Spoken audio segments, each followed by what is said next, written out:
Every now and then you buy an entire month's worth of food, ruin your food supply by leaving it in the fridge for too long, and then you have to go eat out in town.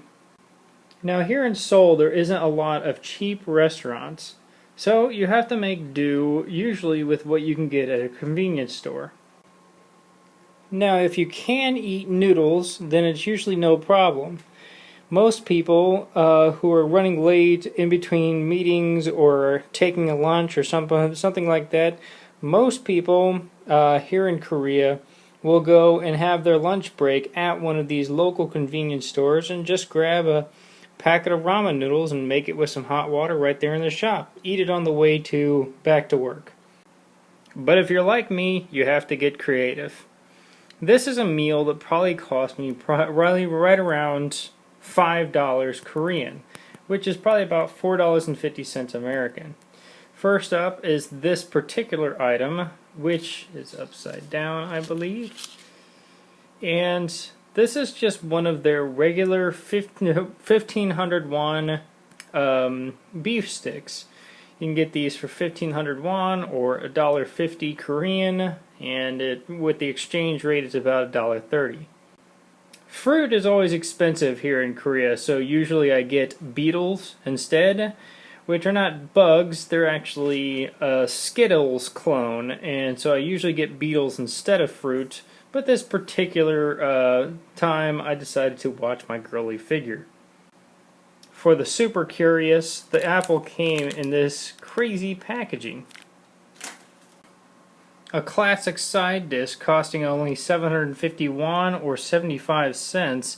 This is radish kimchi, I believe, or I'm pretty sure that's what it is. I've never seen yellow radishes, but this is a type of kimchi.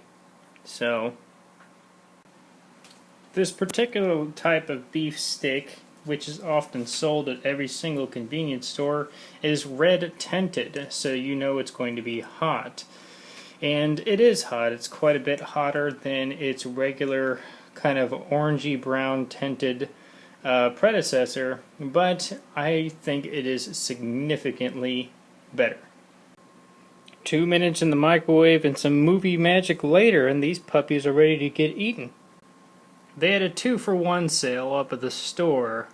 These tiny little cans were 900 won or 90 cents a pop. With the exchange rate, it's about 85 cents, a deal that you really can't beat. This thing was something that I decided to try today.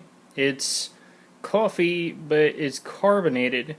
It doesn't sound good, but it surprisingly is good. Think about how Dr. Pepper tastes, and then put a little bit more coffee in there, and yeah, that's pretty much what it tastes like. It's actually really good. Ah, this will be a dish for the ages. The spicy pork will heat up my mouth, and the radish kimchi will cool it down. Then, once everything is done, dessert. I could have ate this meal with the fork that came with the apartment, but honestly, I wouldn't feel right eating kimchi without regular silver chopsticks, Korean style. The carbonated beverages only make the pork hurt more, and the radish kimchi barely takes a bite out of the spice. Regular kimchi is spicy, but the cucumber kimchi is actually sweet, which is a departure from the regular kimchi formula. My mouth is still on fire, so I'm going to have to eat the rest of this. With the feast finally finished, it's time for dessert, which is going to be hard to do because my mouth is still on fire. With dessert finished, the whole meal is over with. For less than $5, it's cheaper than a meal at McDonald's. And I'm all woke up and ready for the day. And my mouth is still kind of on fire.